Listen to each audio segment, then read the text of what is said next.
We're live. Hey everybody, I'm Beth from Mount San Jacinto College Outreach Department.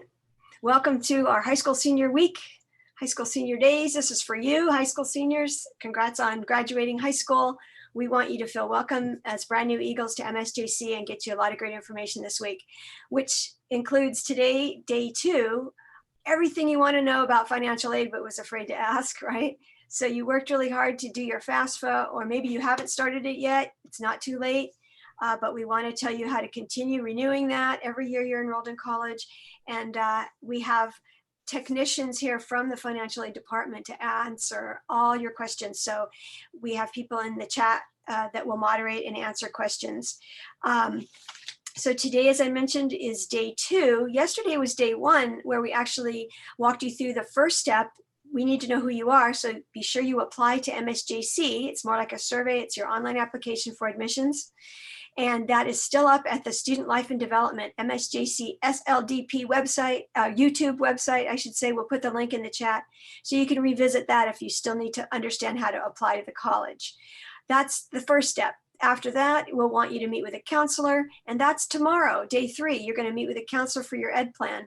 But really, and also learn more about the onboarding process, which is really vital to set up your Eagle Advisor portal and activate student email. We're going to talk about all that today. So thank you for coming out, and I hope you get a lot of great information. Let's dive into it. Keep the questions coming. I'll also encourage you to email outreach@msjc.edu for other questions if you think of them later. But we're here now live.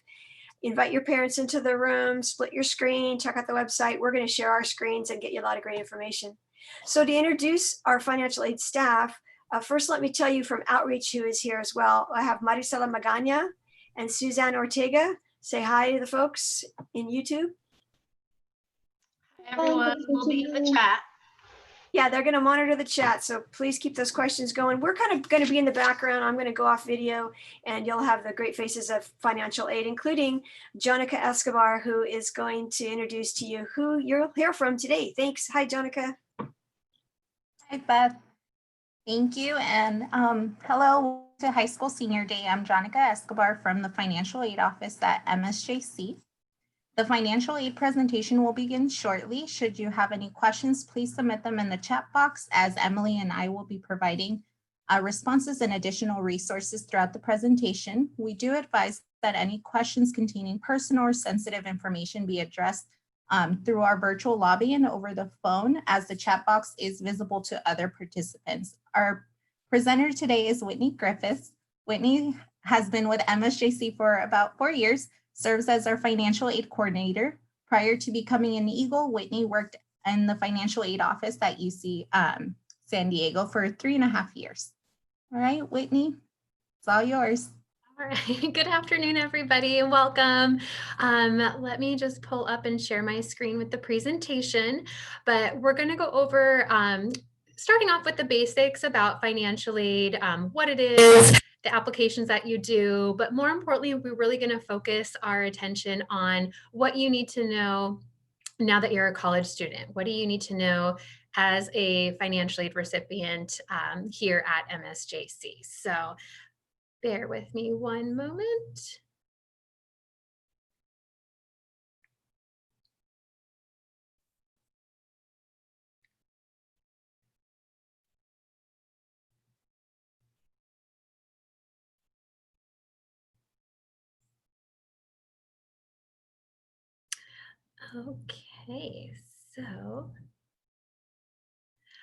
Okay, so as I mentioned, we're going to go over what you need to know about financial aid here at MSJC. So hopefully this isn't all new information to you guys, but what is financial aid? That is money to help out with the cost of attendance, the expenses that you have as a college student. Any money that you're eligible for, you receive, you can put towards those expenses. And Financial aid covers just what I said. It is there to use for any expenses that you incur as a college student. So that can be different for everybody based off of your situation, but every year you're going to reapply and complete your FAFSA or your DREAM Act application to see what funding you can be eligible for. And again, those funds can be used towards various things under this category: transportation, miscellaneous. The financial aid office isn't going to ask for a receipt on if you had to, put gas in your car to come to school or anything like that. We are counting that you're using these funds to put towards your educational expenses. So financial need, this is something that's really important to understand regardless of the institution that you're attending. So your cost of attendance is a combination of things like direct charges on your account, like tuition and fees, but it's also a combination of non-direct costs. Those are things like transportation, personal expenses. Maybe you had to buy a computer or something like that to be able to do your classes. Things that aren't necessarily a charge on your account at the institution, but things that you need to be prepared and successful in college. Expected family contribution number. You may have noticed that when you complete your FAFSA or your DREAM Act application, at the very end, you're given a confirmation page, and it gives you a series of numbers. And most families don't understand what those numbers mean. It can be really confusing. But essentially, when the school gets your application results, we're taking your cost of attendance, which is also going to be, the cost of attendance is also dictated by your living while you're in college. So on your FAFSA and DREAM Act, it asks you if you're going to be living on campus, off campus, or with parent. So that question helps to assign your cost of attendance. So your cost of attendance minus your results, that expected family contribution number, which that's a combination of a student contribution and a parent contribution if you're a dependent student. Those two components is what makes up your expected family contribution number. The difference between the cost of attendance and your EFC is your financial need. And the financial need is what's filled in with things that you're eligible for, whether that's grants or self-help awards. So again, if you haven't done this already, you can absolutely still complete your FAFSA application or your DREAM Act application. But you would complete a FAFSA application to be considered for all federal aid, state aid, and institution funds in many cases by just completing the FAFSA if you're a US citizen or permanent resident. So just by doing that one application is how you're applying for federal and state funds and potentially institution as well. You're going to complete this every single year that you're a college student or even considering being a college student. And the applications become available October 1st. So you're going to hear throughout this presentation some important deadlines to adhere to. October 1st of every year is when you can do the upcoming application. And it's a good idea to just kind of use October to go in here to studentaid.gov and complete those. And then March 2nd, which we'll touch into as well, because that's a state deadline where you have to have submitted your financial aid applications by then to be considered for things like Cal Grant. So if you're not a US citizen or permanent resident, but you're AB 540 eligible, then you would complete the DREAM Act application online. The DREAM Act application mirrors the FAFSA in regards to what questions it asks for. And you would complete this application online to be considered for all state and institutional funds.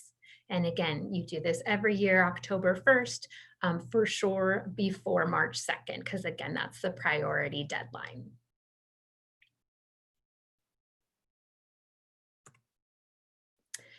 So as I've mentioned just before, important dates and this is for financial aid at any institution that you attend, especially in the state of California. October 1st is when your applications first become available to complete. So, we definitely try to advertise that to students because some funding can be on a first come, first serve basis. So that's why you definitely want to make sure that you submit these applications as soon as they become available. March 2nd is again that priority deadline for the state of California. So not only do you have to have your FAFSA or your DREAM Act application submitted by then, but in order to be considered for Cal grants, you also have to have your GPA verification submitted to the state by that March 2nd deadline as well. So one great resource that you have at your disposal is you can create an account through web grants. So the address is listed below on this slide. I highly recommend that all students create this account through the state so you can check the status to make sure, did they get my financial aid application by the deadline? Have they gotten my GPA verification form by the deadline? And you'll actually find out if you've been awarded any other state grants in this way as well. Typically, the student finds out first about Cal grant eligibility, and then later on, the state will send those reports to the school so we know who's eligible. But again, I can't stress and highly recommend enough just having that web grants account. That way you can be in control and make sure that the state at least has everything they need to determine if you're eligible for those grants. So now I'm going to touch on the financial aid programs that are offered here at MSJC. So as you can see, we offer both federal and state aid programs. Again, to be considered for both federal and state, you'd complete the FAFSA application if you're a U.S. citizen or permanent resident. Things like Pell Grant and SEOG grant and work study as well, those are based off of your expected family contribution. So Pell Grant is a need-based grant that is free money that you can put towards your educational expenses. Pell Grant's not only paid out based off of your expected family contribution number, but it also is dictated, the amounts are dictated by how many units you're attending each semester. So with really all financial aid programs, to access the full amount of your grant, you do need to be enrolled in at least 12 or more units. That's the minimum you can take to be considered full-time.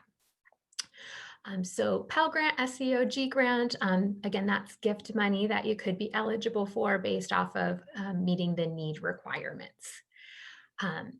Federal Work Study is a type of self-help award. Work Study is an amazing opportunity for students who qualify. Typically, it's going to be jobs on campus that are set aside for students who meet that requirement to be eligible for work study. So this is where you actually get paid and earn that money just as you would as a regular employer, but there are certain jobs for students in the federal work study if they meet the eligibility criteria. So again, just doing that FAFSA is how you can be considered for federal and state aid. Now, for a DREAM Act application, that's how you're considered for all state aid programs that you see. So probably our most popular one at MSJC and with other community colleges is going to be your California College Promise Grant. That is the fee waiver. So if you're eligible and meeting the requirements for it, and a large population of our student body does qualify for the California College Promise Grant, that's what waives your tuition.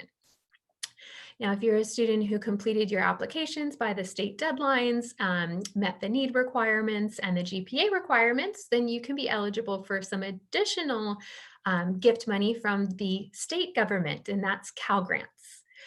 Students who are Cal Grant recipients who are attending full-time can actually be considered for even more money through the Student Success Completion Grant.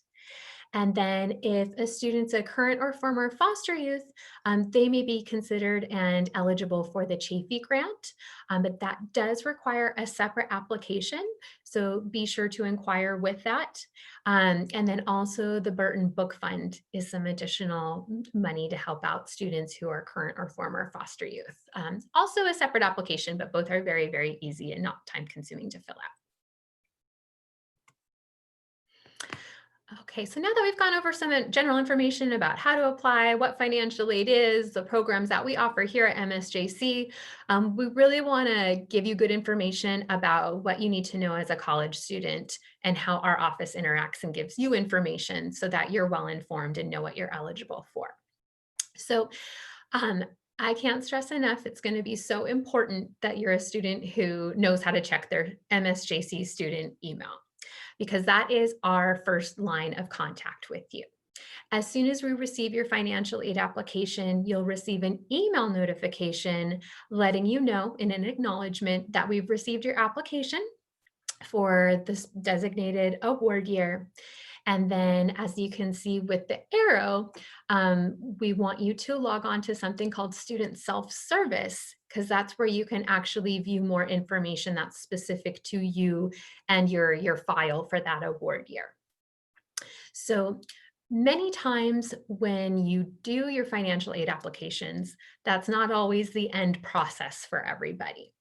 Many times students are required to submit some additional documents to our office so that we can review it and compare it to the information on your FAFSA or your DREAM Act.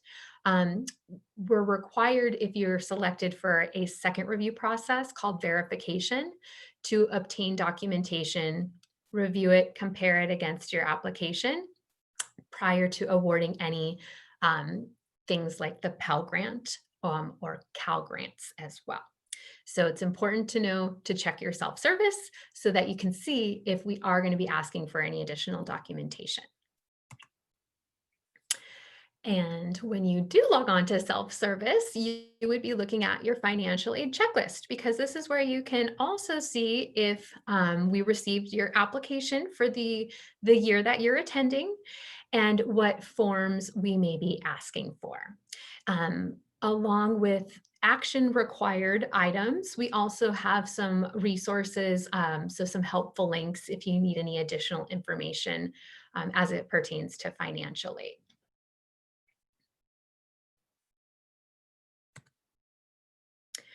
So this is going to show you an example of a student who we have asked documentation for the 2021 award year. So as I mentioned, a large population of students get selected for a second review process called verification, which is totally normal, and it's going to happen at any school where you can complete a FAFSA or DREAM Act for. So if we need this additional documentation, this is where you'd be allowed to see it. And I'm just going to click on the link so you can see where it takes you. All of our documents you'll find on our website, the Financial Aid Office's homepage for MSJC. But this will also bring you to it. Let's see if I can give you an example. So if you click on those links, it should bring you right to the document that we're asking you and your parents to complete. And then we do have a secure document upload through our Student Hub, which I'll show you later on in the presentation. Once those documents are complete, you can now attach them securely through our Student Hub.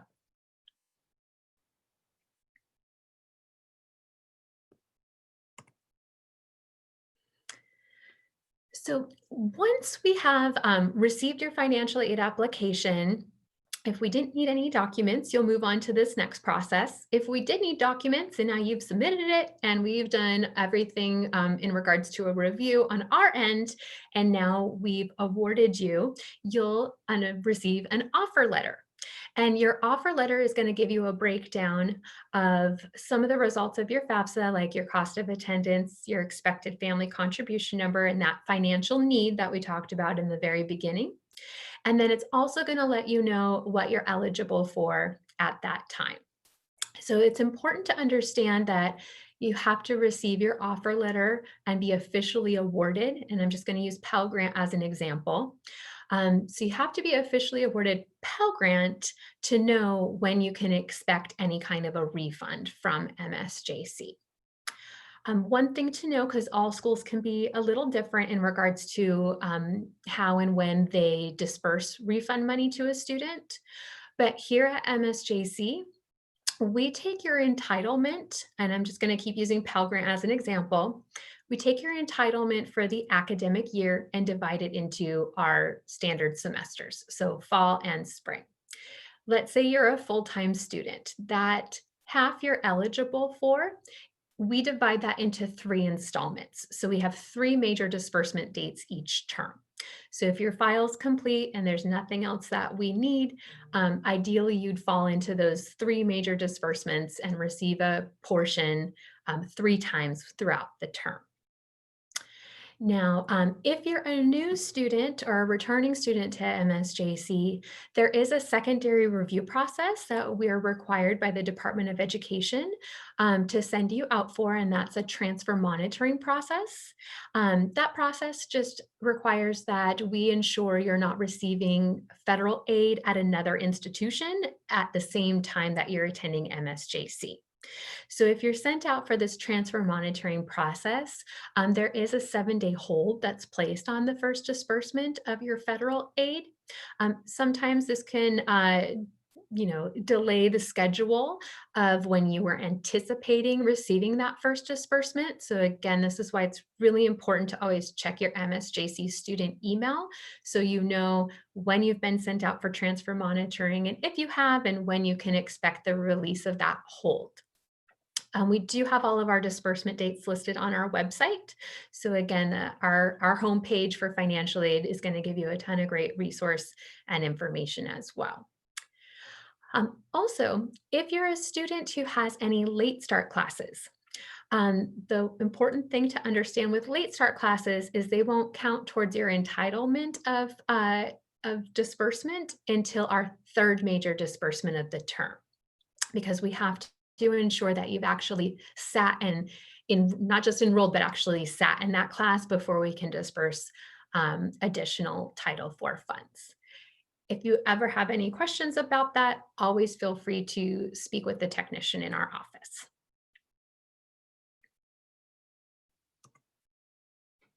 So now we're going to look at an example of your offer letter, or of an offer letter. And as you can see at the very top, it gives you the budget, which is that cost of attendance, the student's expected family contribution number, and then their remaining need.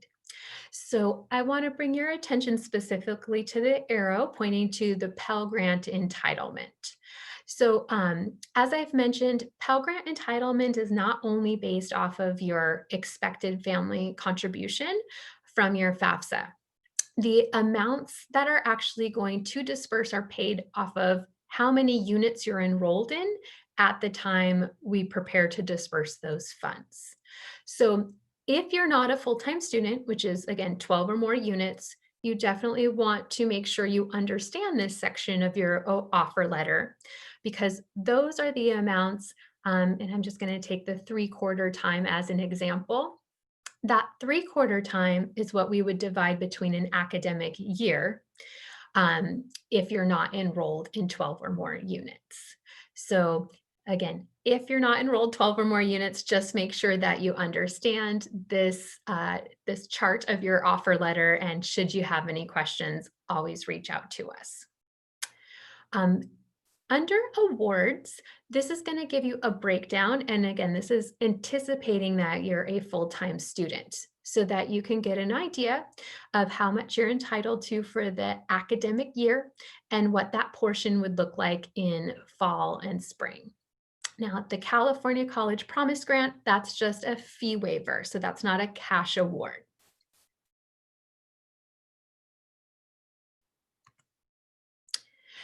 And should you be eligible for any refund money, MSJC has partnered with Bank Mobile. So if you haven't gotten this already, it might be on the way. You'll receive a green envelope from Bank Mobile, and you'll also receive email communication from Bank Mobile. Within that mailing and email is a personal code. That personal code is tied directly to your MSJC student ID and MSJC student email account. And essentially with Bank Mobile, a student can use that personal code to create your account with them and then specify how you would like to receive any refund money that you may be eligible for. So The preferred method is just to have that refund money transferred directly into your existing bank account. If you don't have a bank account, you can actually set up one through Bank Mobile. The electronic methods are definitely the fastest way to receive any potential refund money that you are eligible for. If you fail to select a refund preference, that is going to delay when you would receive any kind of a refund. And they do default to mailing you out a check if you don't choose a refund preference. And we highly, highly, highly encourage choosing an electronic method. So again, you don't have any delays on potential refund money you could be eligible for.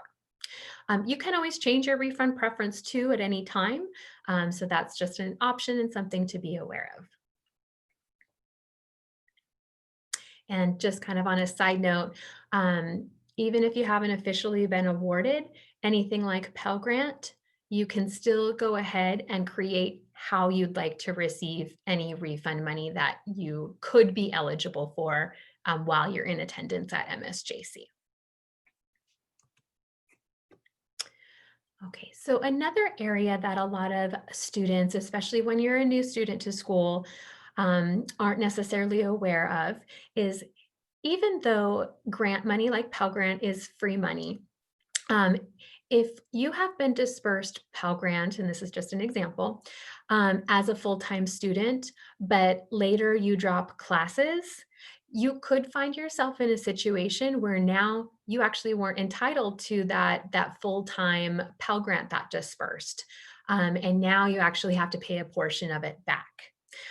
So something to be just very, very mindful of is if you are ever contemplating having to drop classes, reduce your enrollment or anything of that nature, it's always a good idea to come in and speak with the financial aid office so you can see any financial implications of having to pay funds back.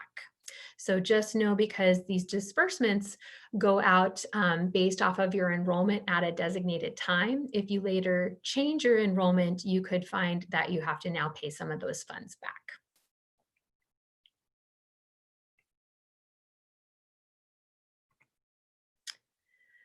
So another extremely important area in the financial aid world, and just as you're as a college student, is making sure that you're making progress successfully towards completing your degree. So there is something called satisfactory academic progress that we're required to evaluate at the end of every term. This can impact a student's financial aid eligibility because the federal and state government requires that a student showing that they're making successful progress towards completing their degree. So at the end of every term, we have to ensure that a student's maintaining a cumulative GPA of at least a 2.0, completing at least 67% of all of the classes they've attempted, and that you're not exceeding the maximum time frame of your designated program. So just as an example, if you're doing an associate's program, they'll give you 72 units to complete that program. If you go over those 72 units, then you're deemed ineligible for your financial aid.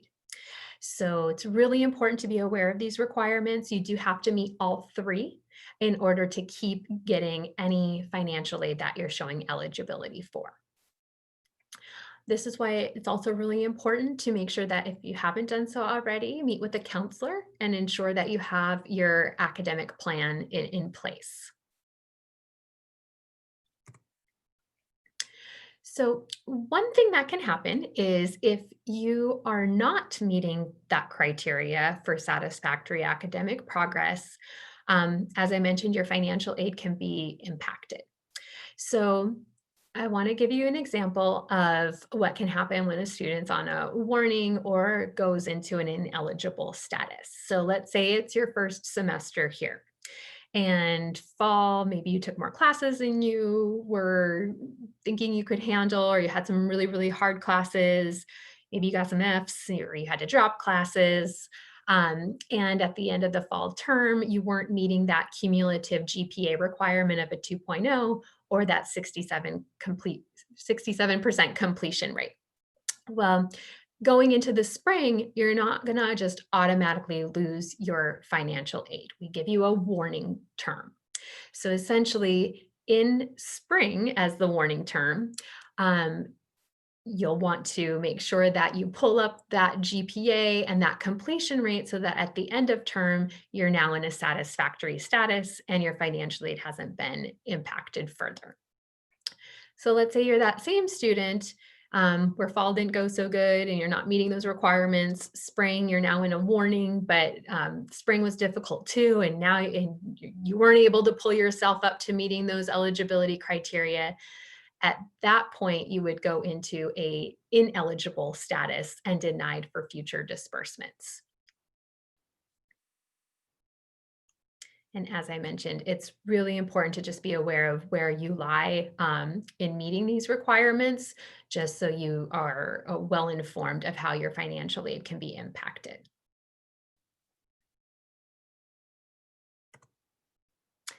And one great thing also with self-service, where you go to check your status and your offer letter, is you can actually view what your SAP status is, what your most recent SAP status is.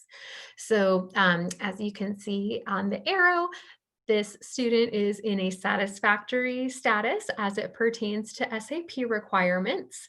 But this is where you could find, like, if you were in a warning or if you were ineligible. And then it also is going to give you a breakdown of the different categories that are reviewed in coming up with those calculations. But again, checking your email and knowing where to check in self-service and just being informed is just really going to help you throughout your time as a college student.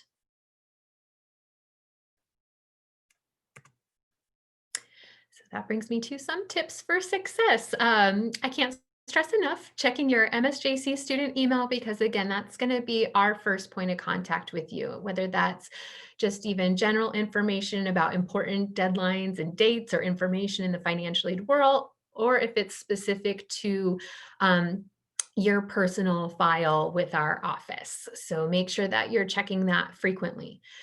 Make sure that you know how to check your self-service and your financial aid checklist and find your offer letter. Being aware of important dates and deadlines.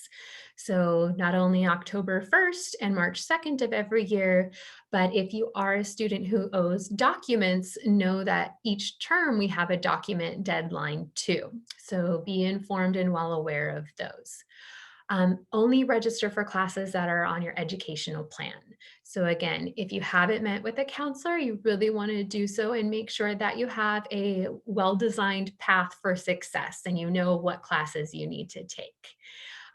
If you do have to withdraw from any classes, reduce your enrollment, just make sure that, again, you're speaking with our office and counseling to see how that could impact you on the academic and financial aid side. And again, just being aware of that SAP status.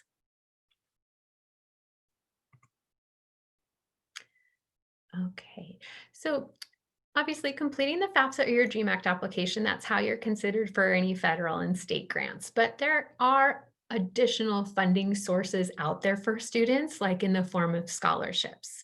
So sometimes the most challenging part for students in finding scholarships is just knowing where to look. So please know that our MSJC Foundation office offers scholarships as well. And you can see the links to the left will show you where to go.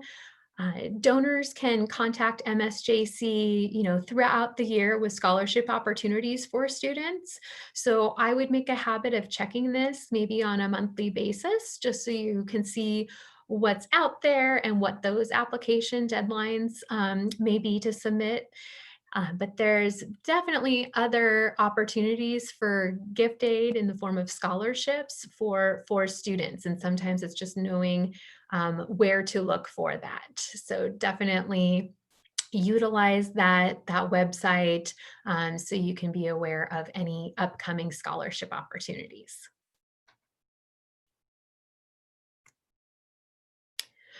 Also, we just want to emphasize that MSJC Foundation has a pledge to success. So for students who are going through a stressful time with food insecurities, basic hygiene necessities, books and supplies, or even professional clothing, MSJC has made a commitment to help students who are going through hardships such as those. So again, I just want to emphasize that there's additional resources on campus if you're a student who is facing difficulties in those categories. And that's aside from just the FAFSA and the DREAM Act application results.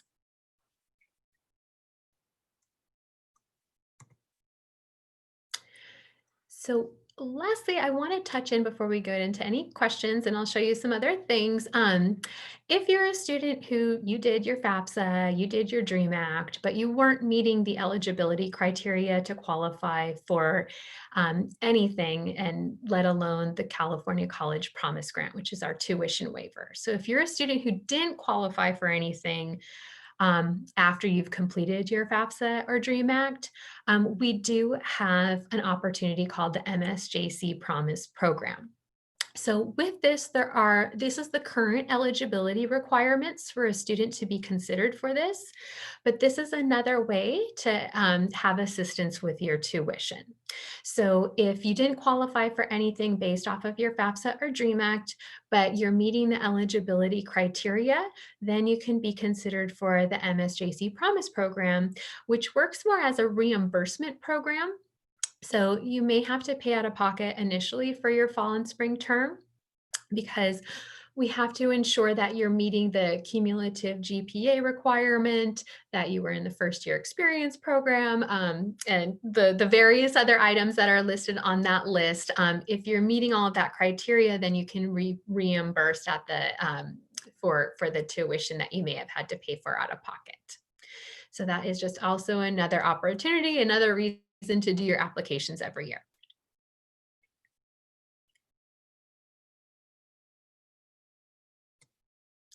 Okay, so I know I went over a lot of information in the world of financial aid, but before we get into any questions, I want to show you actually how you can go to our student hub, which please note that currently, if you do have personal questions you need to speak with a financial aid technician about, we are available through our Cranium Cafe lobby system, also through the phones.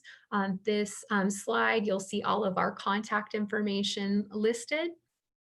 And then I'm going to show you how you can actually access that student hub. And again, that's also where you can securely upload documents for the financial aid office. And then I'll also try to show you how you can, or where you get to your self-service through your Eagle Advisor.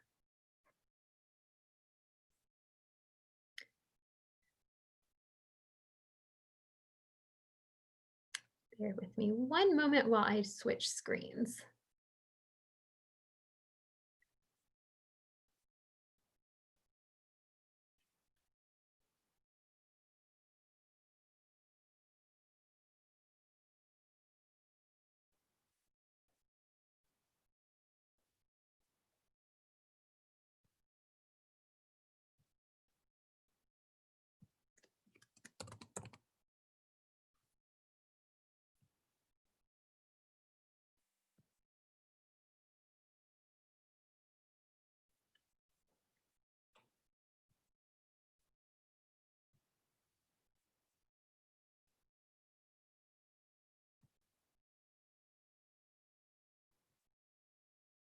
Okay, so hopefully everybody is seeing now our MSJC homepage. And right here, Student Support Hub, this is how you can get in touch with the financial aid office and securely upload those documents.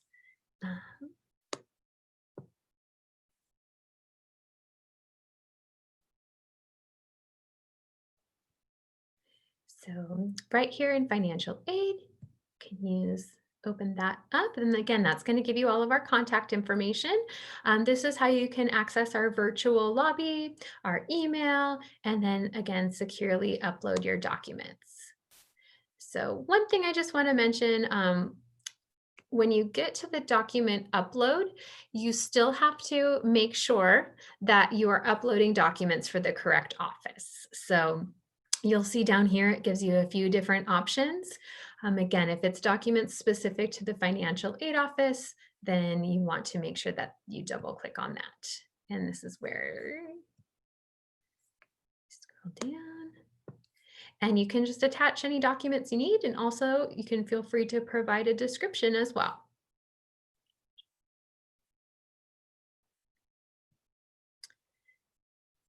And bear with me one moment.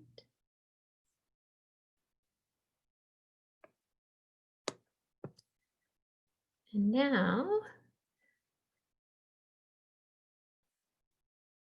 to get to your self-service, you'd actually click on your Eagle Advisor. And once you go on to Student Eagle Advisor, if you look over here, new My MSJC Self-Service Financial Aid Checklist. And that's what you would click on to access all of those, the offer letter, if you're needing to submit additional documentation to our office or anything like that. And then lastly,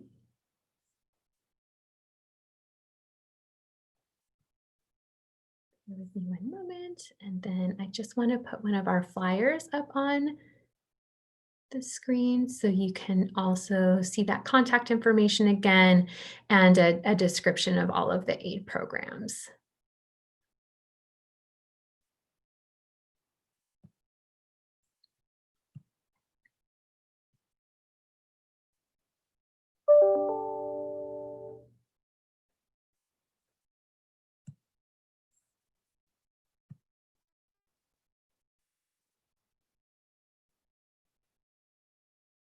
Okay. Are there any questions? Anything I could go back and recap on? Anything you'd like additional clarification, more information on?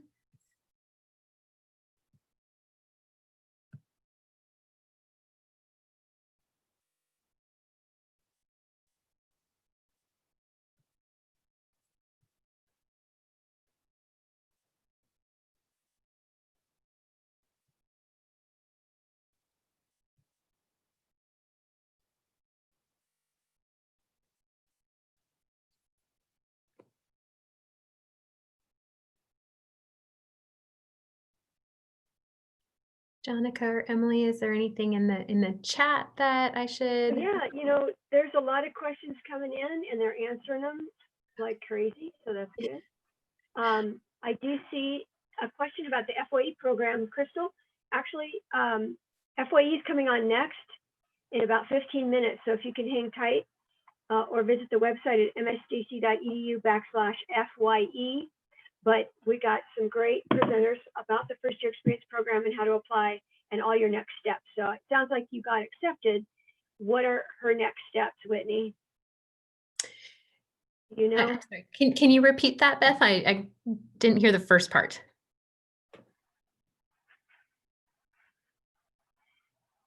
Oh, do you hear me? I do now, yes. Okay. Can you just repeat the question? Okay, now I'm good. Thank you.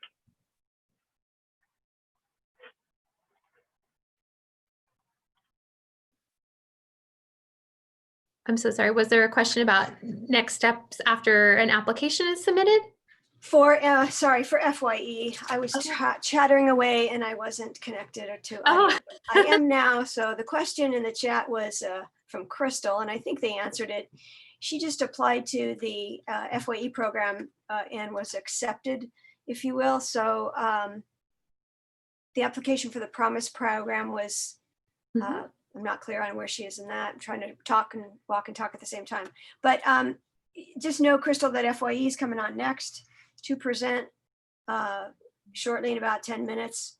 But in the meantime, what are some of her next steps beyond the FAFSA and being eligible for the Promise program, if you want to talk about that at all. We're going to talk about that soon, but if you have anything you want to add. Sure. Well, one thing is to ensure that you've submitted your FAFSA or your DREAM Act application. I would suggest trying to access your self-service so that you can currently see anything that you've been offered. When we first get your FAFSA or your DREAM Act application, one of the first aid programs we evaluate you for is that state fee waiver, the California Promise Grant. If you are seeing that you've been offered the California Promise Grant, then you wouldn't be reviewed for the MSJC Promise program, even if you're an FYE student, which FYE is an awesome program. So regardless, I would suggest doing that. But we'd first have to verify that you did not qualify for the state fee waiver, the California Promise Grant. And then ensure that you're meeting the other eligibility criteria that are currently showing. So normally what can happen, and I don't have a specific time frame for students right now, but in order to qualify for the MSJC Promise program, we have to verify those eligibility criteria. So again, if you didn't qualify for the California Promise Grant, which waives the fees up front, we would still have to then check the other eligibility factors, which is typically going to happen within the term. So you typically do have to pay out of pocket at first. And then, if you're eligible for the MSJC Promise program, that's where you can be reimbursed. Because again, we have to check those. Did you, were you enrolled in the classes, FYE? Are you a first-time, full-time college student? Are you meeting that cumulative 2.0 GPA? I hope that helps to answer questions. Yes, and absolutely. You're going to hear from FYE later in the fall. You're going to hear from them next here on live YouTube, but as a result of your Promise program eligibility, you should hear from them this fall. In the meantime, you still may get a fee waiver called the Promise Grant. That used to be called the BOG. Do your FAFSA, apply to MSJC with your social security number, and activate your student email. There's lots more than just grants and things out there for financial aid. So the FAFSA, it starts with your FAFSA, and make sure you put your MSJC federal school code on that. You want to let them know what that is? Right, our school code, again, if you haven't done your FAFSA or DREAM Act already, our school code, which is also listed on our website, but it's 001246. And then I got an alert just to touch and explain what late start classes are. So students may be enrolled in, I'm just going to use fall as an example, in 12 units for the fall. But one of those classes, the actual start date might not be until the midpoint of the term. So it's an accelerated class. So you're, I can't remember how many weeks it is that you're taking it, but that one class might not start until the midpoint of the term. And that's what's considered a late start class. So that's where your Pell Grant entitlement you wouldn't technically be considered full-time until after that late start class has started. I hope that provides some clarification on that. Now, if they need one-on-one assistance with completing their FAFSA, are we there somehow virtually for that? Maybe through your Cranium Cafe lobby, or? Of course, yeah, we are definitely able to, assist students with, completing the FAFSA or the DREAM Act application virtually. So yeah, if a student is running into any difficulties or has questions, absolutely feel free to reach out to us so we can assist. Okay, and I like Kimberly's question about scholarships, and Emily answered it. Every scholarship's different, so it depends on the person that's offering the scholarship. You should follow up with them and find out how to receive the money. How often it goes through our foundation or financial aid office. Did you want to expound on that? Yeah, no, definitely. Scholarships, some of the criteria is set by the donor, so they can all have different eligibility criteria.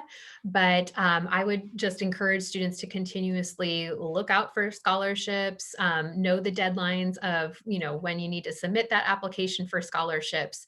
And then really with scholarships, the donor sets the guidelines and criteria and the amounts. And know that current in-state tuition, folks, is $46 per unit. So if you don't get any financial aid this semester or the fee waiver, you are going to renew your FAFSA every year you're enrolled in college, and your situation could change, and so could the federal government situation. So alert us of any extenuating circumstances directly, but current in-state tuition is only $46 per unit. So that's how you can decide on maybe how many units you're going to take that semester if you end up having to pay out of pocket. That's why we want you to check the status of your financial aid checklist to make sure you understand. If you think you're going to get the fee waiver, then you have a better sense of what classes you can register for. So 46 per unit. Great question, Kimberly. Keep the questions coming.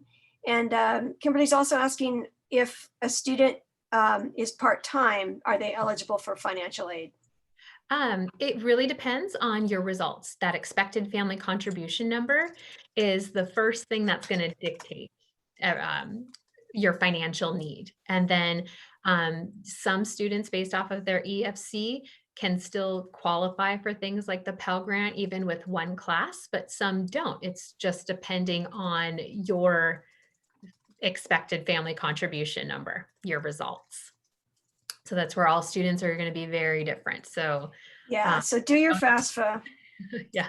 I'm sorry, what? I was going to say, if you're talking to a friend about what their financial aid awards are like, everybody's is going to be different. So you definitely want to come in and inquire about your specific application and don't compare it to a friend's.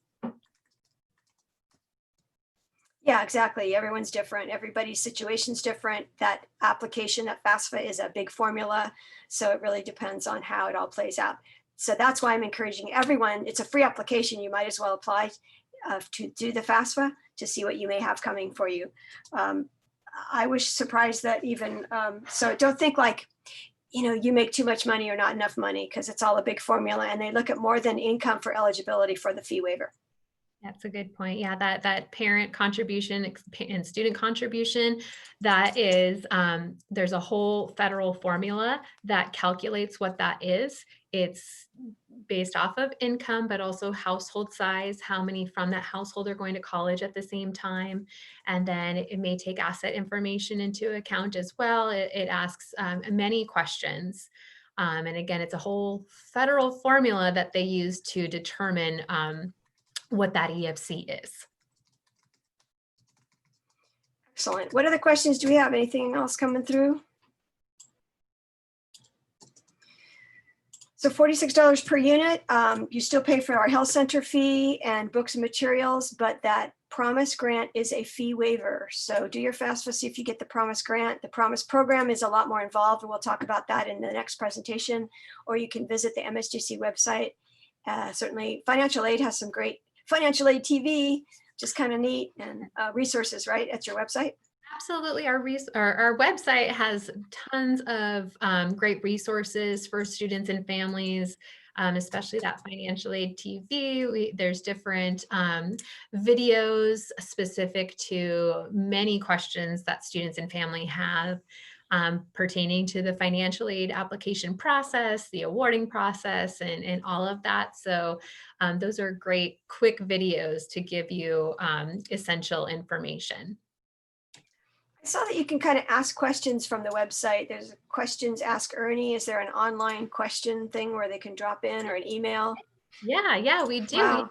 We have a chat bot. So if you do have, if you're maybe not finding something on our website that you have a question about, you can type it into Ernie, our chat bot, and then he'll give you some direction or refer you to our office. I thought that was cute.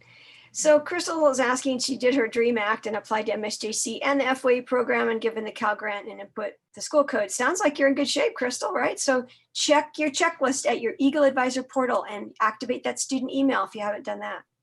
Yeah, that's where activating it. And if you get locked out, don't just give up on it, because again, that's where all of our communication is going to go. And Emily just posted your telephone line and virtual lobby information. So, this is us right now, guys. This is how we are. We're still here, but we're in the virtual world, and don't give up. Keep reaching out, keep asking questions. I love that you're on today's session. You guys came through. This is great. And I hope you're learning something new. Some of it may be stuff you already knew. Share it with your family and your parents, because they're going to go, well, why do we have to do a FAFSA? Just share this with them, share the website.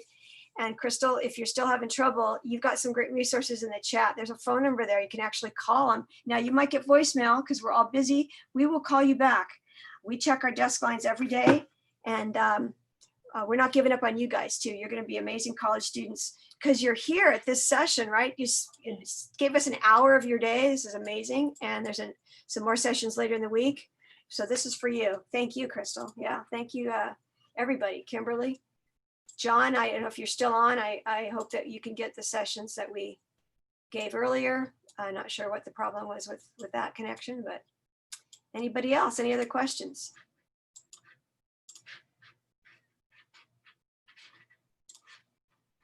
Well, I say we just transition into our next presentation and get right to it, because I want you to hear more from our financial aid offshoot of financial aid and student success, which is FYE.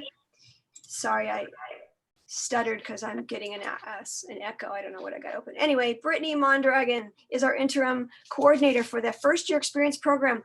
What is FYE? I'll let Brittany tell you all about it, and she's got some great resources for you as well. Thanks, Brittany. How are you doing? I'm great. Thank you, Beth. Thank you for that introduction. So welcome, everybody. Thank you for joining us. I will be taking another hour of your time to talk about our first year experience program. There were some few questions about the MSJC promise. So I will be going into a little bit of information about that as well. A little bit about myself before we jump into the presentation. I have been the first year experience coordinator for under a year. I started it in September, but before that I was still with the first year experience program overseeing our FYE mentors. So I have been with the FYE program here at Mount San Jacinto College for about 3 years now. And really, I love this program so much. I was a first generation college student. My parents didn't go to college. And so navigating that process was sometimes difficult and challenging because we didn't know what those next steps were. And so having a program like FYE, it's really it really assists you through the onboarding process, or what we call the matriculation process, and really help guide you through that all those steps that you need to complete, from the application to actually registering for classes to your first year here at MSJC. We're just an overall program here to support you. With that, I'm also joined by 2 of our FYE mentors. So I am going to pass the mic, if you will, over to them. And so to start us off, Darnell, would you like to introduce yourself for us, please? Yes, ma'am. Thank you. Yes, I'm Darnell. So I'm a FYE mentor. I'm a pre-med major, so heavy units there. And then also, I've been a student for 2 years, going on my 3rd here at MSJC. Been a FYE mentor for 1 year, going on 2. So that's pretty much about me. I really enjoy getting to help the students, and just really, that's one of my favorite things, is me getting the opportunity to take time to figure out the tough stuff for myself, and then getting to share those same experiences with the students, and they get the benefit of my experience without having to go through the trouble. So that's a little bit about me. Great, thank you. And Ariana. Hello, thank you, Brittany. My name is Ariana.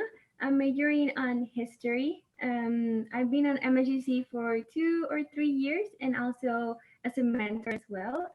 I'm really involved on campus. You can see me everywhere and doing anything. I'm currently also involved in student government, the student trustee, and I'm just excited to be here to assist you and to smooth your transition in college. Thank you. All right, great. Thank you so much. So please go ahead, and if you have any questions or comments, go ahead and put those in the chat box below.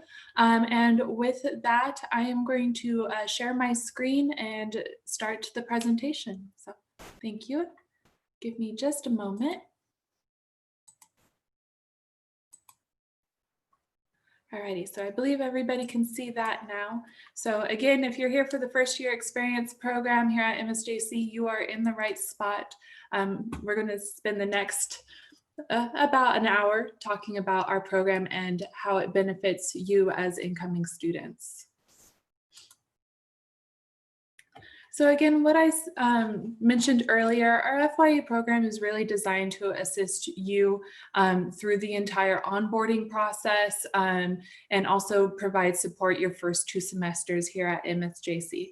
That doesn't mean that, you know, once those 2 semesters are over, we say, okay, that's it, no more support for you. But we are really here to make sure that your first 2 semesters are smooth. It can be a rough transition for some if they're coming straight from high school into college. There can be a bit of just a shock, if you will, with the rigor of the courses, being able to pick your own schedule, having a lot more responsibility it can be a lot for a lot of incoming students. And again, that's where our FYE mentors come in at, because they can share experiences that they have had and lessons learned so you don't make those same mistakes. Also, students who have maybe decided not to come to college after high school, they've taken some years off, they possibly have a full-time job or children, and they are now looking at coming into college and starting you know, their higher educational goals. That can also be a transition. And so again, we're here to just provide that extra support so you're able to get into those classes that you need and be successful your first year, so you can continue on with your education through your second, your third, transferring, whatever those educational goals are. And as a result, students in our program actually do succeed and continue on to following semesters more so than students that are not in our program. Data from fall 2018 does show that students in the FYE program were 15% more likely to continue on from the fall semester to the spring semester than students that weren't in our program. And that really skyrocketed to students who met with FYE mentors. And I really attribute that to, you know, our program and, you know, having mentors there to really guide incoming students. So before I get too in depth about our program, I do want you to meet some of our FYE staff, our team. So there is myself. There's also Leticia Luna Sims. She is our student success coordinator, and she does a lot of stuff on campus. She directly supports our FYE program. We also have Isamar Amaya, who is our FYE mentoring specialist. So she oversees the hiring, the training, the timesheets for our FYE mentors, as well as assists with several other projects for the FYE program. And then the 2 people we really want our students to know and meet are our 2 FYE counselors, and that would be Diana Serrano and Cynthia Vargas. So Diana Serrano works primarily at the Menifee campus, and Cynthia works at the San Jacinto campus. I'll be showing you a little bit later how to access Cranium Cafe and be able to schedule appointments with both of them, as well as our mentors, and also go through the new MSJC Hub if you didn't have a chance to see that with the financial aid folks who just presented in the past hour. And so what we recommend is, if once everything goes back to normal and we are able to have face-to-face classes again, that you might want to schedule an appointment with Diana Serrano if you're planning on going to the Menifee campus, or with Cynthia Vargas if you're going to the San Jacinto campus. We find that having that connection early is really beneficial. So who can join our FYE program? It is pretty much all first year students are eligible to join our program. So any first time college student, that means that if you are coming straight from high school and you never have taken a college course, you are eligible. If you have been out of high school for years and you're now deciding to come to college, you would also be eligible. Students who are dual or concurrent enrollment, they are also eligible for our program if they took classes at MSJC. So some high school students do choose to take classes while still in high school, so either through dual or concurrent enrollment. So if you took those courses through MSJC, you would still be eligible for our program. The only time a student would not be eligible for FYE is if they are coming to MSJC with transfer units. And what we mean by that is if you started at RCC or Crafton Hills College or somewhere else, and you're bringing these credits with you from a different college, then you would actually be considered a transfer student and not a first-time student. So that would be the only time we wouldn't accept a student into our program. So why should you join the FYE program? There's several benefits to it. Our first one is probably early registration. And a lot of students don't really realize the importance of being able to register for their classes earlier. And I'm going to be sharing a little bit more later on early registration, but it really is impactful for first-time students because our classes do fill up quickly. And being able to register for classes early is really beneficial. Students in our FYE program are eligible for the MSJC Promise program. We have Summer Bridge, which is probably my favorite thing to plan about the FYE program. It's our 2-day free orientation into college where we go into depth about how to activate your email, how to navigate Canvas, self-service. We talk about several different things, different campus resources. So we will also show you how to sign up for that. You have access to our FYE counselors and our FYE mentors, our career and transfer planning through our Guidance 100 course, as well as our counselors. And then we do host workshops and events throughout the semester. Yes, this year they will be virtual, but nonetheless, we are going to be having those workshops. And so Ariana actually was part of the FYE program a couple of years ago. So I'm going to turn it over to her for a little bit, just to kind of share her experience of being an FYE student and now an FYE mentor. So yes, I was a FYE student. I'm an international student. I was born in Puerto Rico. So when I moved here to California, being on the FYE helped me a lot. I didn't know much English, so I had a mentor that literally guided me and walked me everywhere and anywhere. And it was just it was fun, beneficial, and it helped me to where I am today. I started with one major, and then I was guided and I explored more about campus, and that's why I'm so involved, because the FYE walked me through everything, and it's just amazing. And also the summer bridge is also my favorite thing, part of FYE, because you get so much information about other resources, financial aid, clubs, sports, anything, and it's just been really great. And that's why I'm also a mentor, because I want to return the same thing. I want to be able to guide other students and just make them enjoy the first year, because I know it can be hard. Great, thank you. Darnell, would you like to add anything? No, I think she about covered it. Yeah. Okay, great. Thank you, Darnell. All right, so a little bit about early registration. Again, that really is probably one of the best benefits about being an FYE is that students in our program get early registration for their first year. So that's including fall 2020 and spring 2021. And so a lot of our classes are impacted. And what I mean by that is they get full very quickly. And so what happens is a lot of our incoming students actually don't get into the classes they need or want because they fill up so quickly. And so that pushes you back in your educational timeline, because a lot of our courses are sequential, meaning if you need to take one before you take the other one. And so it just pushes everything back a little bit. So having early registration really is a benefit for students.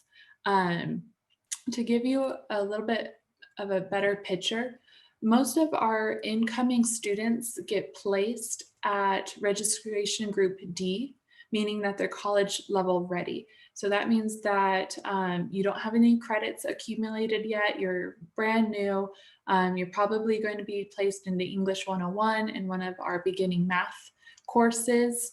And so this is where most incoming students place.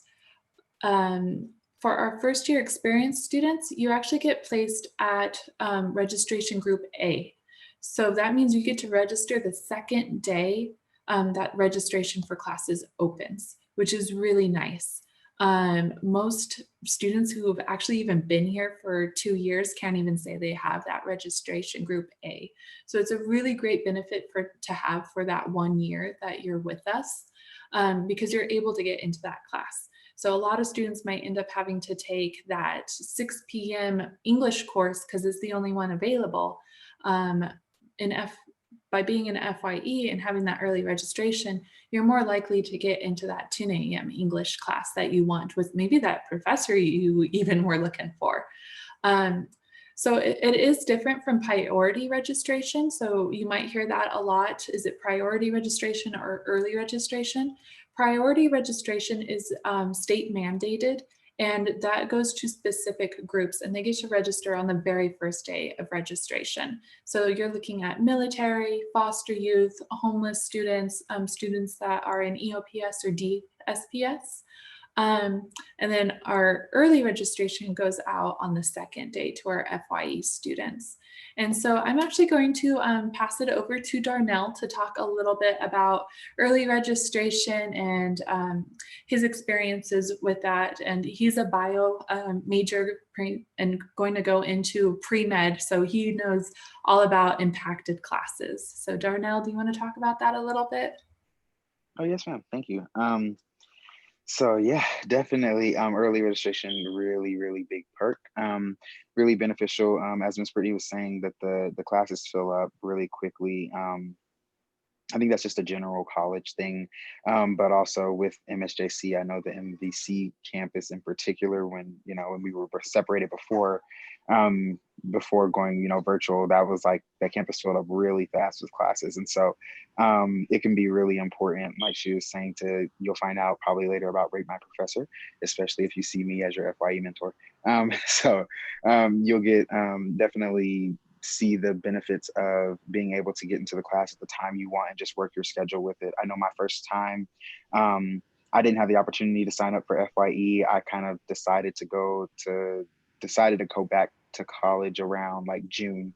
So it was too late for me for that at that point for that semester, but I was able to, as I was going through the registration process, I was able to get that benefit of that experience of not having the priority or early registration. And it probably took me like 3 to 3.5 hours to like sit there and just rework the schedule over and over, trying to make it work and make it cohesive with one another and make it work with the rest of my life too.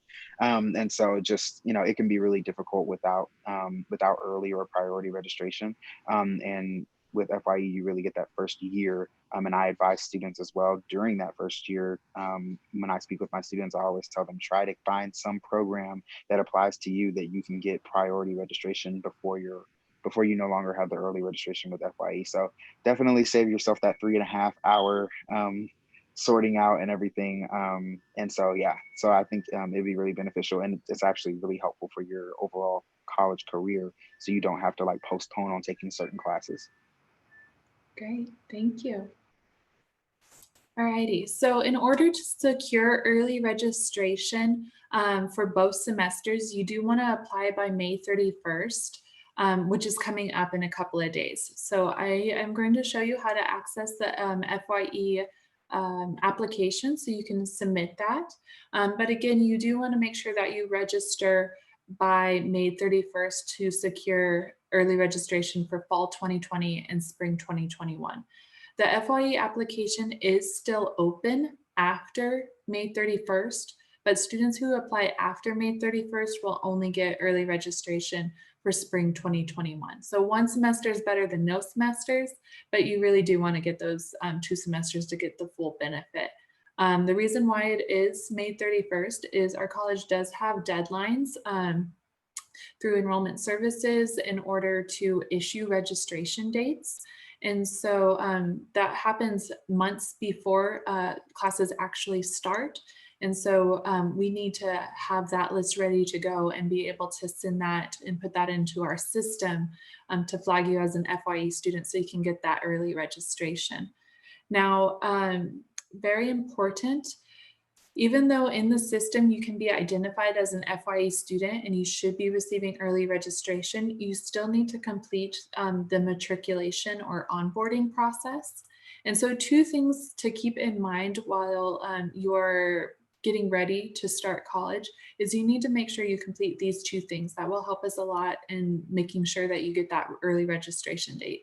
The first one is to have an educational plan on file, and you've already heard from financial aid, you have to have an educational plan, and it's true, it is so vital.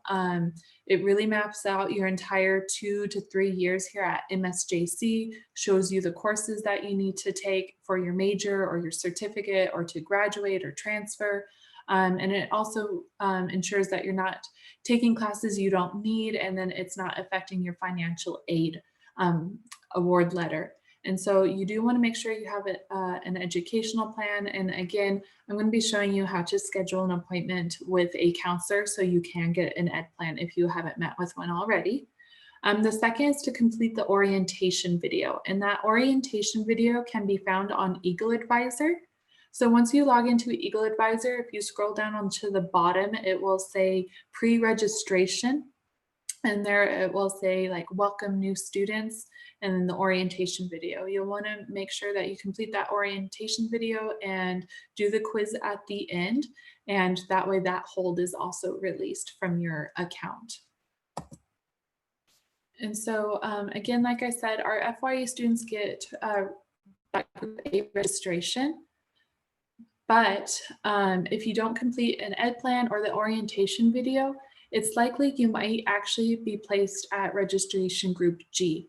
And to give you an idea, that is about a 2 to 3 week difference between classes. And so those classes are going to fill up very quickly within those 2 or 3 weeks. So again, if you have any questions about what are my next steps, I don't know what to do, like I completed the orientation video, but now what? Please connect with us, either a mentor, a counselor, or just email us and I'll answer. What should I do next? Because there are some processes that you need to complete, and we want to make sure that you know what your next steps are, and you're not just kind of wandering around going, well now what do I do? And so yeah, just if you have questions, please email us or contact us somehow.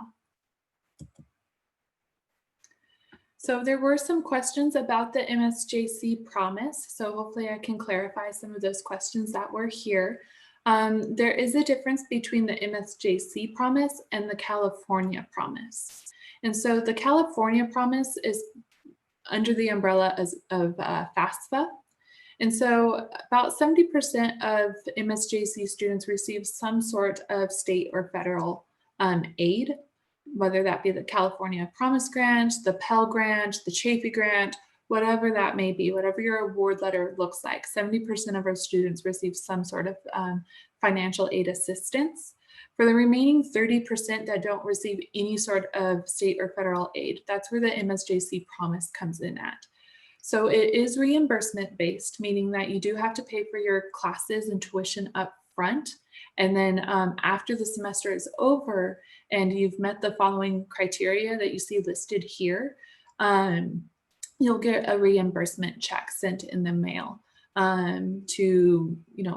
that way you can actually use that check to pay for the next semester. And so to be eligible, you do need to meet the following requirements, be in our FYE program currently. You have to be a California resident or in the exempt group, have a high school diploma or GED, be a first-time college student. You do need to submit the FAFSA or DREAM Act application. And the reason why is they want to make sure that you are not eligible in receiving any sort of state or federal aid. So you want to make sure both of those are completed. You do need to be enrolled full-time for both fall and spring semester. And so what we mean by that is most classes are between 3 to 4 units. And so you want to just make sure you're, once you add all your classes up in those units, that you're reaching that 12 unit mark or higher. And so if you're taking 4 classes that are 3 units, 4 times 3 is 12, you would be considered full-time. You might be taking 4 4-unit classes. I don't recommend doing that because that sounds like a lot of work, but you could, and that would be 16 units. One thing to note is that you do have to be full-time when the semester starts. And so you can't be taking like a late start course that might start in, I'm going to just say October if you're looking at fall 2020, because you might only be enrolled in maybe 9 units at the start of this semester in August. And then you wouldn't be considered full-time then. And so you want to make sure that you are enrolled in 12 units at the very start of the semester. You do need to take English, Math, and Guidance 100 your first year and maintain a 2.0 GPA. And so one question we get asked often is, okay, how do I know I'm eligible, or how am I notified? Is there another form I need to fill out? There is no other form that you need to fill out. Once you submit the FYE application, we actually use that to look up your files and figure out if you are eligible for the MSJC promise. And so there's no additional forms once you submit the FYE application. And then from there, you will receive an email via your MSJC student email. So it's very important that you are checking your MSJC email. That is where all of that information comes to. It's a secure location. We wouldn't submit any, or we wouldn't send out any financial aid information to your personal email. And so it's really important to check your student email. I highly recommend connecting it to your phone because it's easier to access. It can be very, just a lot of work to log into your computer, then log into Eagle Advisor and all of that to check your email. And so I would say you usually receive an email about early October-ish saying that you're eligible for the MSJC promise. If you meet the following criteria and once grades are posted for fall, which would be sometime in December, you'll receive another email saying that congratulations, you've met all the requirements, you should be expecting a reimbursement check. But I am going to pass it over to Ariana really quick to talk about like how important it is to set up your MSJC email to your phone and how you can do that. She's part of student government. She's an FYE mentor. So I know she's constantly checking her email. So Ariana, do you want to talk a little bit about that? Yeah, sure. So having your Outlook or your student email on your phone is the best thing ever. I will highly recommend it, highly suggest it. And if you need help, please contact me. It is so easy. You're like any other notification, if you have Instagram or just like a regular text message, pop up like a notification. You can even see it and answer right there and then. You don't have to log into any computer. So it's easy access. You can read it again right now. Like if I receive an email, I can just read it and or either reply it right now or I can just wait. But it's like any other notification and it just so good. I like Brittany said, I'm really involved in campus. I'm in student government. I volunteer a lot on campus, so I do receive a lot of emails. And I think this is the best thing ever, like having it on the phone. Plus, you know, maybe you don't have a computer to always like log in on time or the internet run out. You always have your phone in hand. So it's amazing. So yeah, thank you. Great, thank you, Ariana. All right. So the next thing I want to show you is how to submit the FYE application. So I'm going to exit out of this presentation really quickly and hop on to the MSJC webpage. Give me a quick moment. All right, so here is the MSJC homepage. What you'll do to access the FYE page is you come up here to Student Life, and then down here to First Year Experience Program. And then if you haven't had the chance, I would recommend looking up at these tabs. We have some great drop-down menu here and take a moment to look at our information. But to submit your FYE application, you'll go to this very apparent red button here that says submit your FYE application, and you'll see this form that comes up. So it will ask for some very basic information. I'm just going to point out two things. One, you do need your student ID number. And so once you apply to MSJC, I would say within minutes, you will receive a confirmation email with information about your username, how to activate your account, and also your MSJC student ID number. So I would recommend writing that down, take a picture of it on your phone, so you always have that information ready and available because you will need it. So put your student ID number there and then an email address. Please do not use your current high school email address. The reason why is once you graduate, they will deactivate your email. So we will be sending emails to you. They will get bounced back to us, and you're not getting that information. So please use like a Gmail or a Yahoo. I don't know if anybody still uses Yahoo or a Hotmail. I do have a Hotmail, but just please use a personal email and something that you check regularly. Once you click submit, you will see a gray screen that pops up that shows nothing to display. That can cause confusion at times, but don't worry about it. We did receive your application.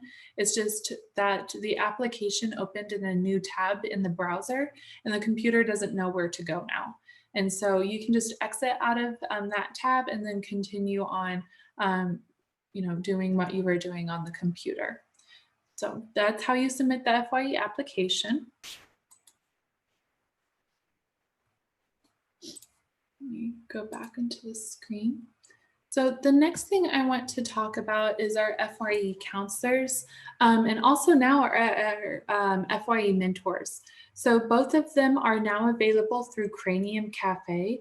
That was created in response to COVID-19 and needing a virtual platform to meet with students virtually.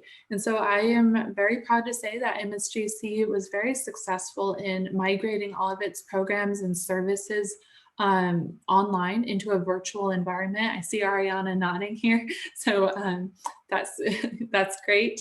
But you can easily access our counseling and stuff through Cranium Cafe through the new MSJC Hub. And so there's actually two ways you can meet with our FYE mentors or counselors, or at least two ways to get to it. So I'm going to show you both ways on how you can schedule an appointment with them. So I'm going to exit out of this one more time.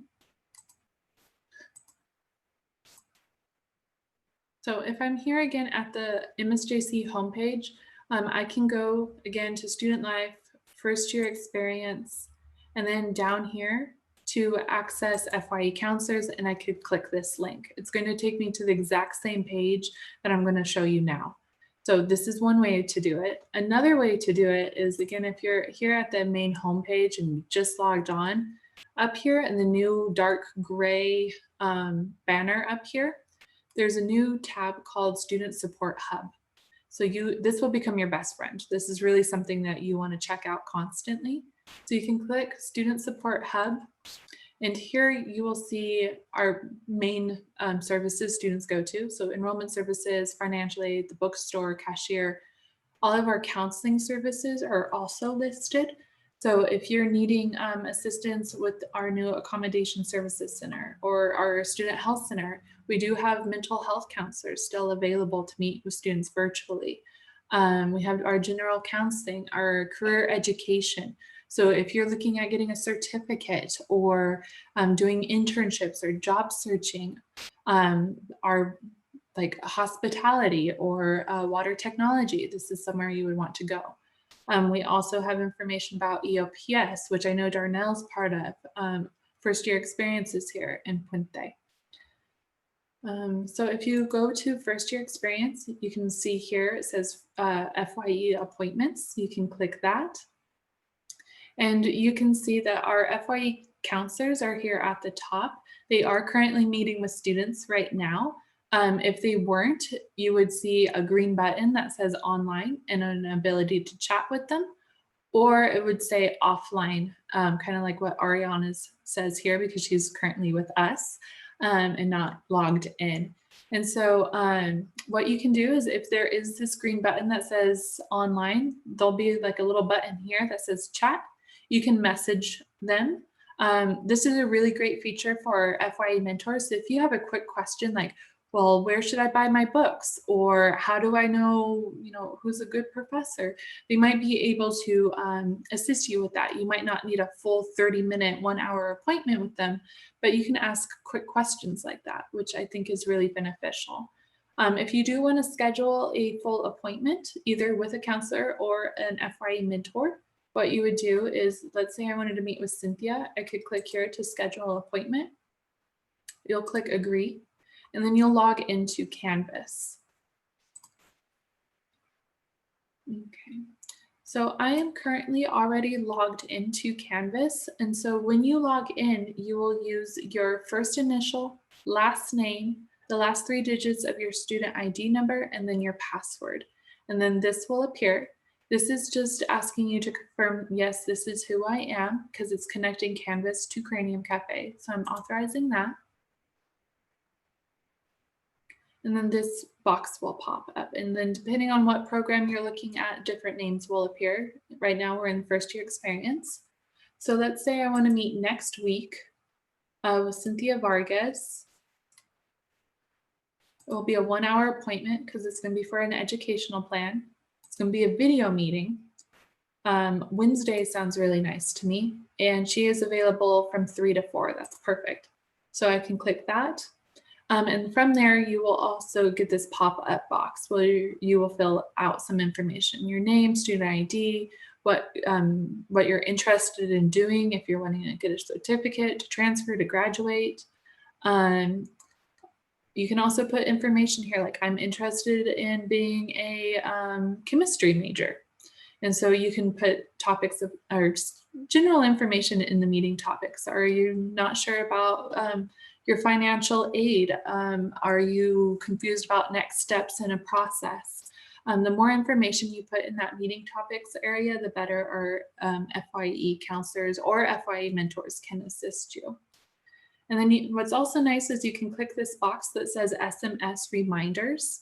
And from there, you'll get a text message to your phone reminding you, hey, you have a meeting coming up, which is really nice, similar to a doctor's or dentist appointment. You can attach files and then you would schedule the appointment.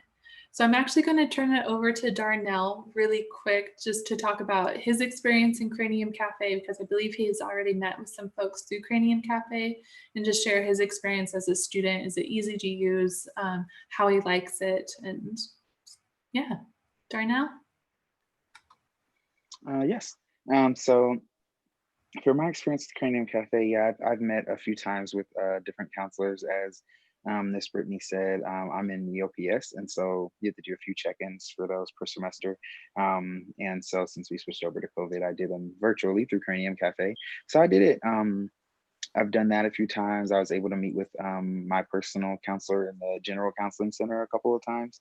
And so it's actually really cool. I think it's a really cool program. You just go in, how she was showing you. When you schedule an appointment, even if you don't do the SMS option, it actually just sends you an email for the appointment. And then you just, whenever your time comes for that appointment, you just go into that email and click the link, and it takes you straight to the meeting. It also sends you an email as soon as the I forget the technical term, but as soon as the person who's running the meeting, as soon as they come in. So if you're scheduling a meeting with the counselor, as soon as the counselor comes into the meeting, it sends you another email saying that they just entered the meeting. And you can also go to that email and click the link and join them in the meeting. So it's actually, I think that's really helpful. It was really smooth for me whenever I was meeting with my counselors, that it was very easy. They were able to help me with everything and talk to me almost as close to if it was in person. So it was actually really, really good whenever I did it with my general counselor and with my EOPS counselor the few times that I did it. So Great, thank you. And like I said, I feel like MSJC really took leaps and bounds in getting this up and running for our students. So you still have those resources available to you that would have been available to you on campus. So we were able to migrate everything into Cranium Cafe or a virtual environment to continue to assist you. And so if you are having trouble accessing Cranium Cafe, or that you're not sure how to activate your MSJC account or email, please email us. We are working on figuring out how to get like how those students can actually meet with our FYE mentors, so we can assist you in actually activating those accounts. But right now, if you are still having trouble with that, please email us at fye@msjc.edu, and we'll be able to guide you and direct you into the right path, because the last thing we want you to do is just give up, especially now that everything's going to be virtual. You have to be able to log into your virtual accounts in order to be able to go into Canvas and all of that stuff to access your course content and your emails. And so if you're having trouble, please, please, please reach out to us. We would be more than happy to assist you with that. All right, so moving on, the next thing that I want to talk about is what classes should first year students take? And again, this is going to be very generic. This is what we see on most student educational plans. Please meet with a counselor to verify that these are the classes you should be taking. They might be adding more courses or less courses depending on your situation, if you're wanting to be full-time, part-time, what your major is. But again, this is just in general what we see most students needing to take their first year. So the first one is Guidance 100. This really is a must-take class for all incoming students. We talk about career exploration. That's what the course really dives into, and allows you to do some exploration before you actually start taking a bunch of courses here at MSJC and then realize, oh, never mind, I want to be this major or that major. And then you've actually, had to switch majors, and then you're taking classes you didn't need to take. And so this course really allows you to do some more self-exploration. One thing that we see a lot of is incoming students say, oh, I want to be a nursing major. That's great, but they don't realize what they can actually do with a nursing major. You could go into sonography, x-rays, pediatrics. You could work for physical therapy. You could work in a nursing home or with cancer patients. And so all of those things that I've listed, they all have different educational needs. Some might only need a certificate, while others might need a full master's degree in nursing. And their salaries are going to be different. So you really want to see that end goal at the beginning of your college experience, so you know which direction you're heading. And I'm actually going to pass it to Ariana really quick, because I know she has changed majors a couple of times. And so Ariana, do you want to talk about that just a little bit? Yeah, so again, I was an FYE student, so I took the Guidance 100 class, and I loved it. They really help you like navigate all the careers. I started as a nursing major as well, and I loved the idea, but as I was exploring and I got to know the college resources and what is more about it, I changed to computer science. And I'm still taking the courses. I love it. I'm acing those classes.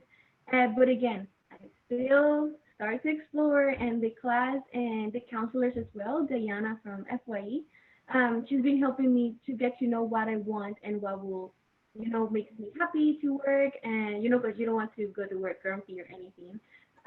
So it really helps you to navigate all the careers or what you can do with it, and the benefits, of course, for you. So yeah, now I'm a history major, and I have 1 year left, and I'm excited. Great, thank you. And so one thing to note is that the Guidance 100 course is changing its name to CSCR 100 in the fall. So please don't get too confused about that. If you're trying to register and you don't see Guidance 100, that's because it is changing its name. So it's standing for College Success and Career Readiness. And we are right now actually revising the curriculum to make sure it really dives into career exploration components. And so we say this is the first class you should take at MSJC, whether you want to start taking classes in summer 2020 or fall 2021. So the next thing is English 101, and this really is a course that helps you develop as a writer. High school English is very different from college level English and writing. And so with that, I'm going to actually pass it over to Darnell to talk a little bit more about his experience with the transitioning from high school English into college level English. Hello. Hi, Darnell. Yes, thank you. Hey, Ryan. Okay. So yeah, so just that transition from high school to college English it's a lot different. I found it to be different in a pleasant way. That it was more so general in high school, even though I enjoyed it in high school. Very much first of all, just with any college course, that you have that whole school year, so the whole 9 months to take a class. But in college, you're really taking all that information and maybe a little bit more in half the time and doing it in a semester. And so you have the time to learn that same amount of information, if maybe not a little bit more, not too much more though. But anyhow, so with English, I saw that I was actually very pleasantly surprised with my English course when I came in. My English professor, I actually have a really good relationship with her, and I get to check back in with her and everything, and use her for letters of recommendation and everything. And so with that, she actually taught on rhetoric, and in my English 101 class. And so just the art of persuasion is maybe more layman's terms of rhetoric. And so she just taught a lot about just in writing, learning how to write in a way to get your point across in a convincing way so that they can receive the information that you're saying in a credible sense. And so that really crosses over and ties into every class. You have to, no matter what your major is, you're going to have to write, especially if you go to grad school. It's going to be, a lot of writing pretty much for any major that you can think of. Somewhere writing's going to come into it. You can go an entire semester sometimes and think about, I didn't really have to write, and then all of a sudden the final project is a research paper. And so English pretty much ties into every other topic. So it's actually really, really helpful. I thought it was really pleasantly surprised that we were able to get the rhetoric thing talked about, and it just really enhanced my writing and being able to do that pretty much in any subject. So I think you guys will really enjoy it. Great, thank you, Darnell. So the next thing that you will probably see on your class schedule is math. So it is important to meet with a counselor to determine which math course you should be taking. Most students place into one of three categories: either college algebra, which is where most of our STEM students fall into, so chemistry, biology, physics. You might even be placed higher into calculus, depending on how many or which class you took in high school. It could be statistics. So this is really our catch-all course for many different programs. And so psychology, sociology, many different fields take statistics. And then we also have ideas of mathematics. And this is where a lot of our art students or some humanities students might place. And so you really want to make sure you meet with a counselor to determine which course you should be taking your first year. That way you're not taking the wrong math course and realizing it's not counting towards something. And so those are really the top three courses that you will probably see on your ed plan. And with that, I'm going to be switching gears for the next couple of minutes to talk about Summer Bridge. Again, this is probably my favorite thing about FYE and hosting Summer Bridge. And so these are just some of the things that we talk about over the summer. We talk about financial aid. We have financial aid come out. We talk about campus resources. We show you how to register for classes and how to read a campus schedule or a college schedule or the college catalog, because sometimes it can be daunting to see all of those course numbers and sequences and not be sure like what that actually means. And so we assist you with that. I also say that we help relieve a lot of anxieties that a lot of incoming students face. Not knowing where to buy books, not sure how to address a professor, not sure how to navigate Canvas, which is where all of our course content is.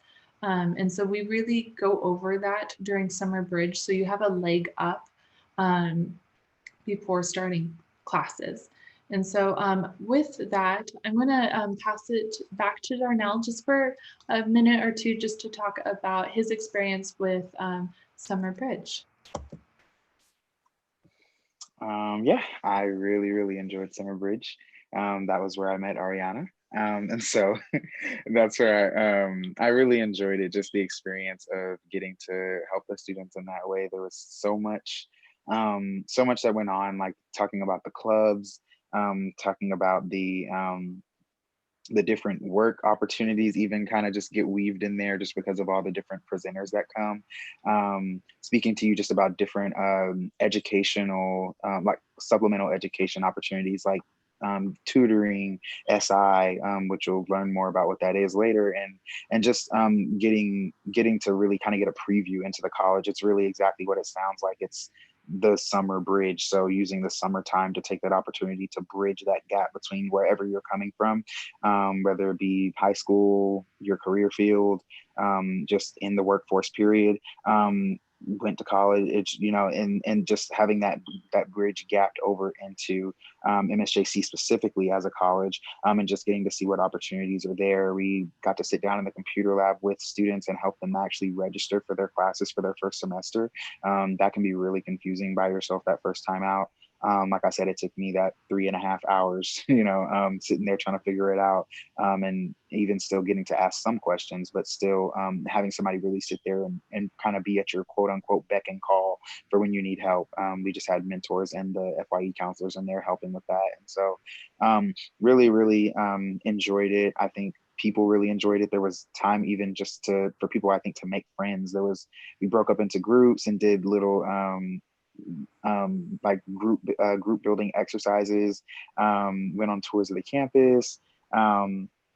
We got to, I think people got to share personal experiences. We had kind of open sharing time and some creative ways that Miss Brittany thought of that people got to kind of hear some of people's experiences. And I think even got a chance, I still see a lot of those students from Summer Bridge that I kind of saw connect in that first, in Summer Bridge. I still see them around campus hanging out together.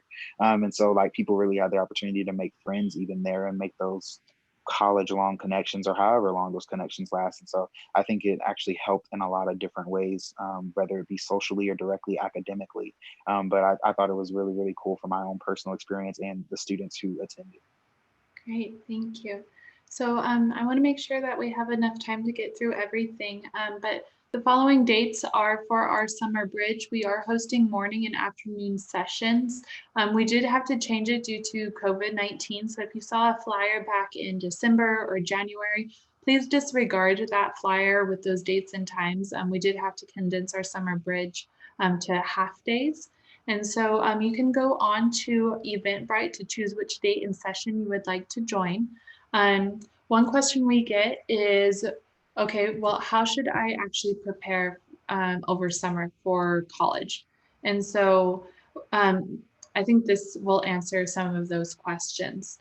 So do you have to take Guidance 100? The answer is yes. If you're an FYE, you are expected to take Guidance 100, but you may choose if you take it over summer or fall semester. And so here on the screen, you'll see some examples of what you could possibly do. So the first one is if you don't want to take a college course over summer, you're like, you know what, I want to make sure that I have some free time over summer. I do not blame you. You do want to register for Summer Bridge, which is our 2-day orientation. And then from there, you can take that Guidance 100 course in fall 2020 along with your other courses. Another option, if you do want to take a course over summer and get introduced and familiarized with what a college course looks like, you want to start with Guidance 100. It's the perfect introductory course into college. And then you will take the other courses as determined by your ed plan in fall 2020. I do want to say that the Guidance 100 course is transferable, 3 units to UC's and Cal State systems, so it does count. A lot of times we get, well, does it count? Is it going to count towards my degree? Absolutely, it will count. Another option is you can enroll into the Summer Bridge or Guidance 100 during summer. Some students choose to do both. And so you can register for Summer Bridge and Guidance at the same time, and then just follow into your class schedule as determined by your ed plan for fall 2020. So really quickly, what I'm going to do is exit out of this and show you how to go about registering for Summer Bridge. So if I go back to the main FYE homepage, I can go here to join us for Summer Bridge. You would click the link, scroll down, and then click register for Summer Bridge. And then from there, you'll be prompted to an Eventbrite link. You'll click register. And then you can see that our June ones are already sold out, so you would have to attend one in July. But you can come here, choose which date and time you would like to join, choose the ticket, and then register. From there, you'll get an email confirmation with your ticket, if you will. And then later on, closer to the actual Summer Bridge date, we'll send you an email to your MSJC email letting you know how to log on virtually through Zoom. And so that's how you go about registering for Summer Bridge. I would recommend do this after you apply for the FYE program. So the steps are apply to MSJC, then apply for FYE, and then register for either Guidance 100 during the summer or Summer Bridge. And then if you do choose to take Summer Bridge, then you will want to register for Guidance 100 in the fall. So the last thing that I want to spend some time on before opening up to questions is our FYE mentors and what they really are available and able to do. Like I said, they are available to meet or chat with you through Cranium Cafe. Once things go back to normal, they will be housed in the Learning Resource Center, or LRC, but I do foresee us continuing to have virtual appointments like this to best meet our incoming students' needs. And so if you are on campus and you see somebody walking around with this button that says, I'm an FYE mentor, ask me, that is a safe person to ask. If you have a quick question, you're not sure where to go, you don't know where to buy books or anything at all, if you're not sure where to buy a one-day parking permit, if you see that button, know that is a safe person that you can talk to. They will not judge you at all. They are here to help. So with that, I'm going to pass it over to Ariana a little bit to talk about what our FYE mentors do. You can see on the list they do a lot, but I'm just going to have her just share some of her favorite things to talk about with incoming students. Thank you. So yes, we do so many things for you students. My favorite is do campus tours, but now since we're in an online environment, I can do a virtual, tour. We also host workshops led by us. We help you with time management. If you are like a full-time student, plus you also work outside or at school, we help you, set that schedule up for you to be able to do your classes and not feel overwhelmed. We also help you with making payments, register for classes. We also are there for you for anything. Like Brittany said, if you see us walking around and you have any questions, doesn't matter how little it is or how big it is, we are there for you. If you don't know how to print or find a parking permit or how much it is, we know those questions. We've been there. We like Darnell shared, we have those struggles. We were first year students as well. So now that we have all those experience, we can help you to navigate and just smooth that process for you. So yeah, we are like your little assistants, and I love it because there's nothing better than to help each other and just work with each other and just be great together. Thank you. Great. Thank you, Ariana. So again, like I said, they're really here to be your lifeline. They've had these experiences already, and they can share, some of their mistakes or things that they wish they had known early on in college, so you don't make those same mistakes.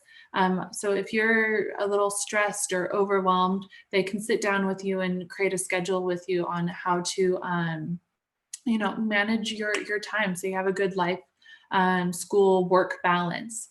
If you need help navigating Eagle Advisor or Canvas or self-service, they can assist with that. They will probably direct you to like financial aid or counseling if you're needing an ed plan or assistance with financial aid. But sometimes they're very busy. If you need more one-on-one assistance on where to find a form or something, our mentors can help with that. If you're needing help actually registering for classes, the counselors can create an ed plan for you, but our mentors can help you actually register for the courses and show you how to read a catalog. So you know that you're getting the schedule that would work best for you. And they just do a lot of other fantastic things. So the last thing I want to say is please like us on Instagram and Facebook. We do post very relevant information about drop dates, important workshops coming up, scholarship opportunities that we see. I also highly recommend that you sign up for the general MSJC Instagram because we post a lot of great material there about cultural events, just events in general, any alerts that might need to be demonstrated. And so with that, I just want to remind everybody to apply by May 31st for early registration for fall 2020 and spring 2021. And with that, are there any questions at all that we can answer in the next couple of minutes? There's a bit of a delay, so I'll wait for Maricela or Suzanne to, report back on any lingering questions. I just want you guys to know there's all you guys are still there online at YouTube. You hung in there. This was like a college lecture. It was wonderful. And it was great to hear from students that are actually doing this college thing. You're going to be amazing. And you got this. So you're here, you're getting the resources you need. Come through tomorrow to meet with how to meet with a counselor, how to set up your schedule. They're not going to set up your schedule, but they'll tell you what classes to take and tell you a little bit more about how to maneuver and navigate Eagle Advisor. Take Brittany's offer up on getting on Cranium Cafe. I'm so excited I can't even talk, but also how to meet with a mentor, and email us. Look at that, her email right there, FYE@msjc.edu with questions. Those workshops this summer are going to be great. I'm going because I know I'm going to learn something new. I'll be there, and stay in touch because like you say, like I heard everybody say, this is a virtual world. This is where we are out here somewhere. Any other questions coming through here? I don't see any questions right now, Beth. But like you said, there is a bit of a delay, so we'll give it a second. But yeah, we I'll hope let this you know. was helpful. Yeah, let me know. We hope you learned something new. It's a lot to take in, but it's baby steps, right? You got to start someplace. I love the questions from everybody. Crystal, Destiny, thanks for speaking up. Shout out to everybody who's online right now. And I didn't know they had their own social media site. So like and subscribe, as they say, and thumbs up. And Darnell, Ariana, you guys are wonderful. I mean, I feel good knowing you're out there. So let's just make sure the students know how to reach out to you. Thank you. And like I said, for those listening, we are really here to be a resource for you. If you have any questions, big or small, please email us. We will respond to you and we will get those questions answered so you know what your next steps are. So again, we are here to make sure that you transition into college smoothly. So it's FYE@MSJC, is that right? Yep, .edu. .edu, that's easy peasy. Boy, I get those emails, so Brittany, get ready. Once they got your number, you'll hear from them. I know, I hope. And I already know. Yeah, get Darnell and Ariana in there to help you answer those. So if I get them at outreach@msjc.edu, I'm going to forward them on because we'll keep moving, or I'll answer as best I can. Yeah, thank you guys. Thank you, Destiny, Crystal, John. I hope you made it. If not, I hope you know how to reach us. These are going to be posted on YouTube for a while, so you can check back, listen to it again, and come tomorrow so you can hear from the other resource programs we have for student success. You'll hear about free tutoring, right? How to find the LRC lobby, how to meet with an EOPS counselor or a career education counselor, and veterans resource. And if you're a student with a disability, our accommodation service center will be online tomorrow at noon. Okay, they're going to be ready with their 10-minute speech, and so be ready to take notes and drop and take a picture of the screen of the links that they give you or take notes. Yeah. And then student government will be there too, which talks about clubs and scholarships. So Ariana, you might want to tune into and chime in if you want. And Darnell, you're welcome, of course. Everybody's welcome. It's a party on YouTube with the MSJC. And with that, we're just a couple minutes out.